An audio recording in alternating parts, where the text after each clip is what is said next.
મારા વાલા પ્રિયો, તમે આશીર્વાદિત છો, તમે આશીષ પામેલા છો, તમે આશીર્વાદિત છો તેનો અર્થ શું છે જાણો છો? બાઇબલમાં તેનો ઉલ્લેખ છે.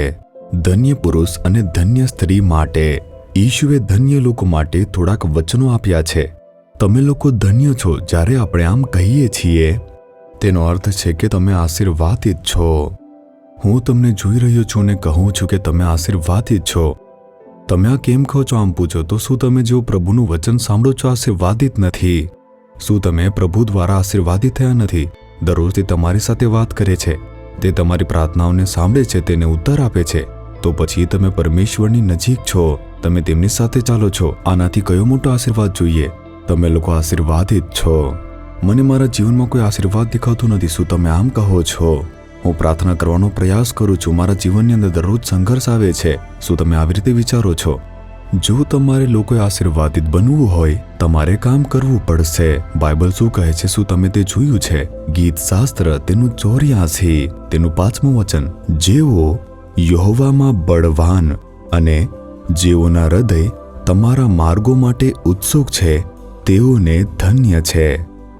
બે બાબતો ઉપર પ્રભુ અપેક્ષા રાખે છે. પહેલું, આપણે એવા લોકો બનવા જોઈએ જે પ્રભુમાં બળવાન હોઈએ.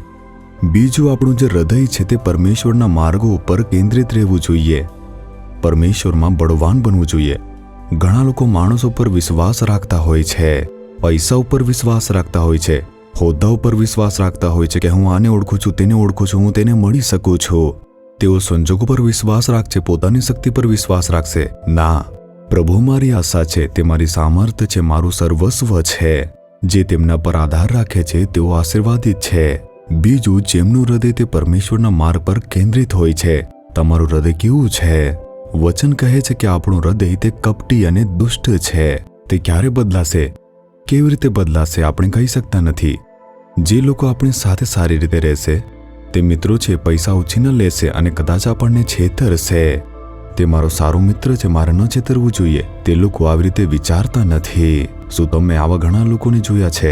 એટલે હૃદય કપટી છે. પૈસા જોશે તો ખાસ રીતે બદલાઈ જશે, બઢતી જોશે તો બીજી રીતે બદલાશે.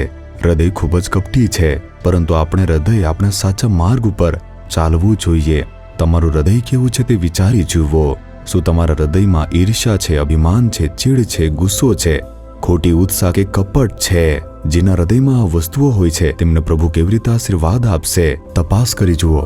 તમારું જે હૃદય છે તે એકદમ નિષ્કલંક અને નિર્દોષ હોવું જોઈએ. તમારે દરેકને પ્રેમ કરવો જોઈએ, ઈર્ષ્યા ન કરવી જોઈએ. તમારે કોઈને પણ છેતરવું ન જોઈએ. તમારે ચોરી કે બનાવટીનો કોઈ ઈરાદો ન રાખવો જોઈએ. તમારે પ્રામાણિક રહેવું જોઈએ, મહેનતુ હોવું જોઈએ. આળસ ન રાખો, મહેનતુ બનવો જોઈએ. જો તમારું હૃદય સાચા માર્ગ પર હોય તો જ પ્રભુ તમને આશીર્વાદ આપી શકે છે. છેતરપિંડી કરશો, ચોરી કરશો, જૂઠું બોલશો, પ્રભુ કેવી રીતે આશીર્વાદ આપશે? તો પછી આપણે કેવા છે વિચારવું જોઈએ. મારે મારા હૃદયનું રક્ષણ કેવી રીતે કરવું જોઈએ? તમારું હૃદય તે સાચા માર્ગ પર છે કે નહીં, તમારે તેની ખાતરી કરવી જોઈએ. સાચો માર્ગ કયો છે કેવી રીતે જાણશો? એના માટે તો બાઇબલ છે. તે આપણને કઈ દિશામાં આગળ વધવું તે બતાવે છે. આપણે કેવું વર્તન કરવું, ન કરવું, આપણે શું કરવું, શું ન કરવું, આ બધા જ વિશે બાઇબલની અંદર લખેલું છે. કુટુંબ કેવું હોવું જોઈએ, નોકરી પર આપણે કેવું હોવું જોઈએ, સેવા કાર્યમાં પ્રભુની સેવા કેવી રીતે કરવી, સત્તામાં રહેલા લોકોએ કેવું વર્તન કરવું જોઈએ, જે પોલીસ કર્મીઓ હોય છે તેઓએ કેવું વર્તન કરવું જોઈએ, સરકારી અધિકારી અને જે રાજકારણી હોય છે તે લોકો, રાષ્ટ્રના શાસકો, તેઓએ કેવું વર્તન કરવું જોઈએ. બધું જ વચનોમાં લખેલું છે. તે વાંચીને તમારે તે રીતે ચાલવું જોઈએ. જો સાચા માર્ગ પર ચાલશો તો તમે આશીર્વાદ પામશો. પરમેશ્વર તમને આશીર્વાદ આપી શકે છે. શું તમે સમજે આપણા આશીર્વાદ કેમ અવરોધાય છે? ક્યાંક તો અવરોધ છે, તમે તેને શોધી કાઢો. તરત તે હૃદયમાં તમે સુધારો કરો. પ્રભુને જોઈને કહો કે હે પ્રભુ, મારો વિશ્વાસ તમારામાં છે, હું તમારામાં બળવાન બનીશ. હું કોઈ પણ માણસ પર વિશ્વાસ કરીશ નહીં. હું મારા હૃદયને સાચા માર્ગ પર વિચારવા ચાલવા માટે પ્રતિબદ્ધ કરું છું. હે પ્રભુ, મને આશીર્વાદ આપો. મને આજે આશીર્વાદ જોઈએ છે. મને એક અજાયબી જોવી છે. પરમેશ્વર, મારા માટે ચમત્કાર કરો અને મને આનંદિત કરો. હું તેમાં વિશ્વાસ કરું છું. ઈશ્વરના નામમાં પ્રાર્થના કરું છું. Amen, amen. Jesus redeems Gujarati YouTube ચેનલને સબસ્ક્રાઇબ કરો.